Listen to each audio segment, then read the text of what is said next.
자, 오늘 말씀 마가복음 4장 30절에서 34절. 자, 우리 다 했죠? 다 했습니다. 읽어보겠습니다. 교독하겠습니다. 또 이르시되 우리가 하나님의 나라를 어떻게 비교하며 또 무슨 비유로 나타낼까?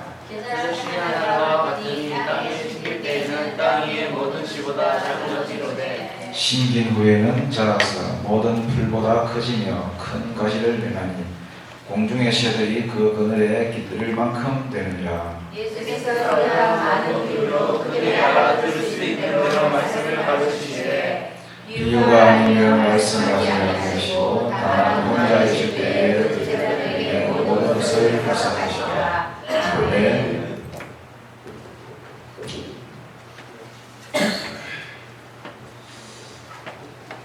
자, 우리 어제 토요일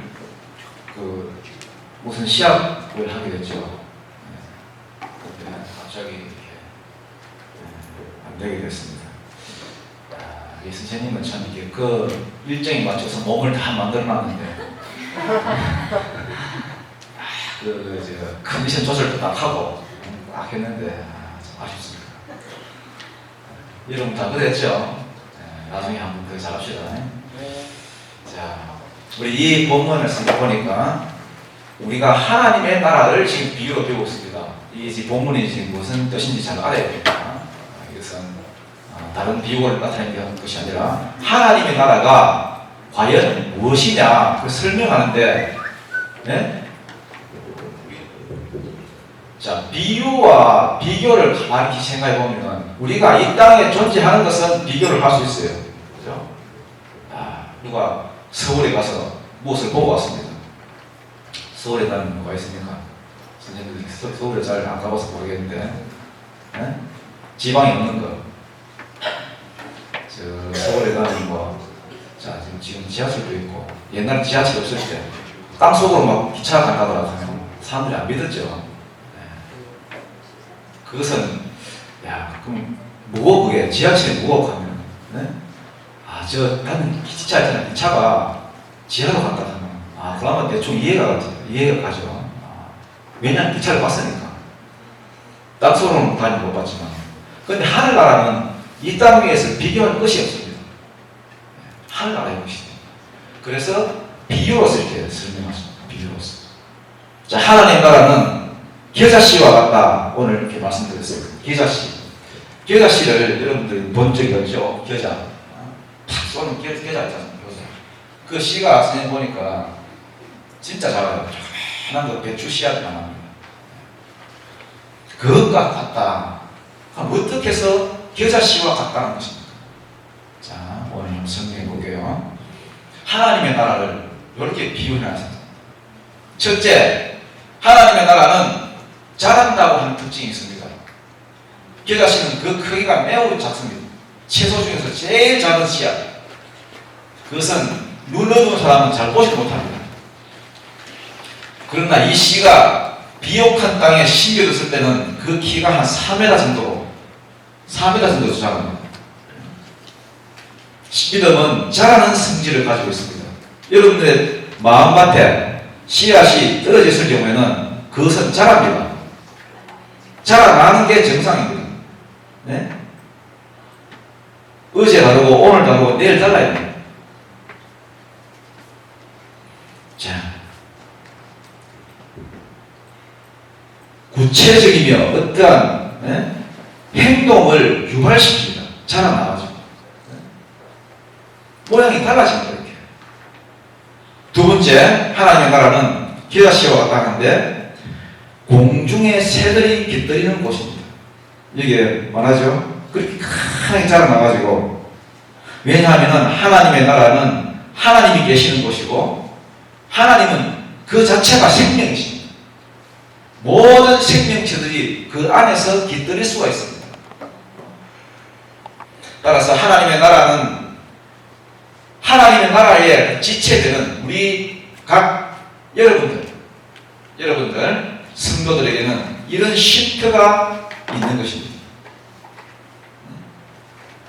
셋째, 하나님의 나라는 큰 것이 아니라 자금에 있다는 비유입니다. 이것이 중요합니다.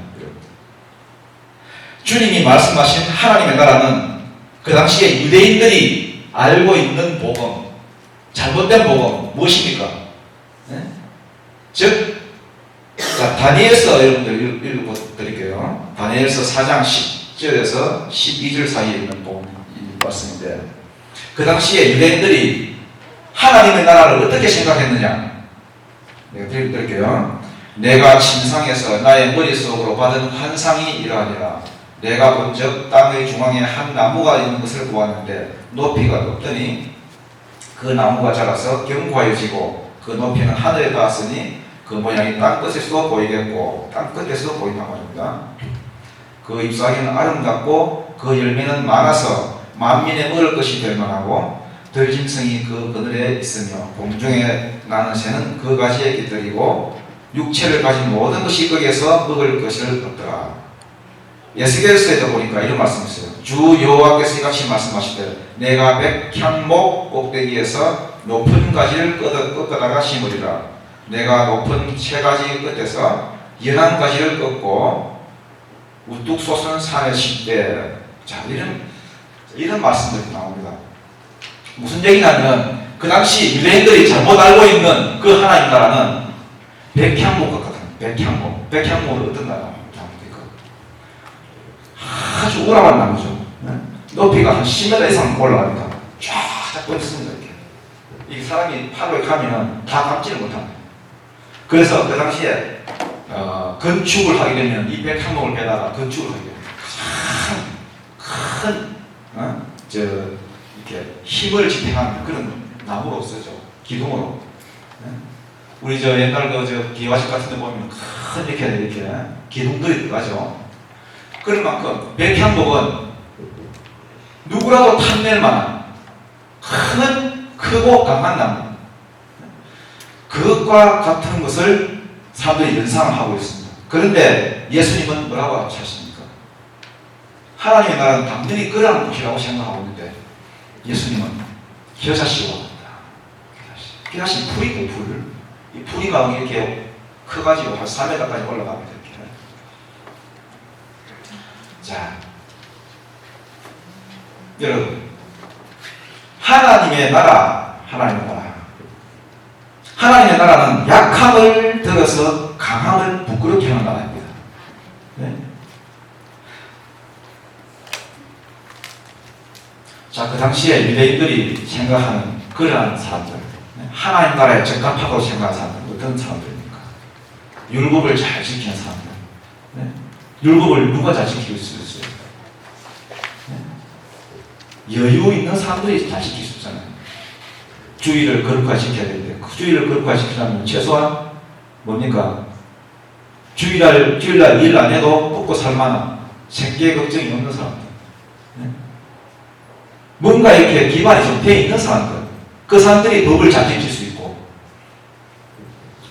그래서 율법은 법을 잘 지키는 사람들이 하나님 나라에 적합하다고 하는 것입니다. 법을 잘 지키는 사람. 어떤 사람입니까? 강한 사람입니다. 강한 사람. 그래서 법을 안 지키고 율법을 지키지 못하는 그 사람들은 죄인들로 정죄했습니다. 너희들은 적합하지 않아. 네? 하나님 나라는 우리들 같은 강한 자들만 들어가는 곳이야. 그렇게 했습니다. 이것을 예수님께서 뒤집어 버린 것입니다.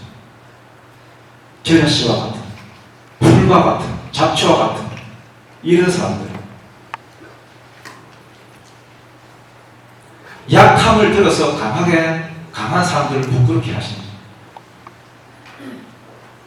그것은 보잘것없는 이들, 사회에서는 소모품으로 전락하는 사람들, 소모품, 뭔가 소모품. 자, 그건 좀 어렵죠, 여러분들. 오늘날 교회도 마찬가지입니다. 교회도 큰 교회가 좋다. 자본주의적인 그런 발상하는 사람들이 너무 많습니다. 강한 것. 어느덧 기독교가 강한 것을 추구하는 기독교가 되어버렸습니다. 잘못된 것이죠. 백향목을 추구해요. 기여자씨에 있는데 하나님 따라고. 이 세상에 여러분들 강하고 네? 큰 사람들이 얼마나 많습니까? 백향목과 같은 사람들. 누구나 추앙을 하고 선망의 대상이 되고 네? 한 모델로 삼고 싶어하는 사람들. 백향목과 같은 사람들이 얼마나 많습니까? 스펙이 좋습니다. 네? 박사 뭐 서너 개 가진 사람들 참 많아요. 평생을 가도 박사 하나 못 받는데 돈으로 밀어붙입니다. 그러한 경쟁 속에서 우리가 과연 어떻게 해야만 될 것인가? 우리는 그러면 기회가 없다는 말이냐? 이 자본주의 사회 자체가 그렇습니다. 그래서 어느 한 고지에 올라선 사람이 모든 걸 다 가지고 그 밑에 사람을 전부 다 수모품을 만들고 여러분도 공부 많이 하고 경험을 쌓아서 많은 일을 감당하는 사람이 되어야 됩니다. 그러나 여러분들 중요한 것은 하나님은 강한 자들을 쓰시지 않는다는 것입니다. 큰 자들을 쓰시지 않아요. 그것이 여러분의 희망입니다. 우리가 믿는 하나님, 그 하나님은 여자씨와 같은 그런 하나님 나라의 주인이십니다.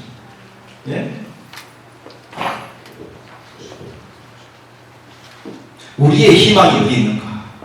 백향목 대신에 작은 겨자씨에 주목하고 그것을 아끼시고 천국이 이런 자들의 것이라고 말씀하시는 그분.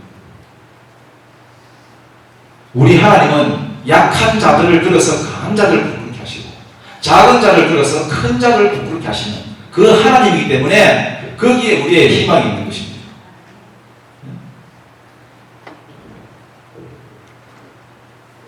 세상에서는 실수 조그만 거 하나 하면 그걸 꼬투리 잡아가지고 막 넘어뜨리기도 하고 여러분들이 실패했을 때 그것을 완전히 일으켜 주기는커녕 짓밟아버리는 그러한 사회. 밟고 일어서야 되는 그런 사람들. 그러나 하나님은 그런 사람들이 있지 않습니다. 겨자씨와 같이 잡초와 같이 밟히면서 억압되어 있는 그러한 사람들을 일으켜서 밟는 자들을 부끄럽게 하시는 여러분이 이제 앞으로 인생을 살다 보면 많은 일을 당하게 될 것입니다. 우리 하나님은 그런 분이십니다. 자, 천국은 겨자씨와 같다. 겨자씨는 소망이 있습니다.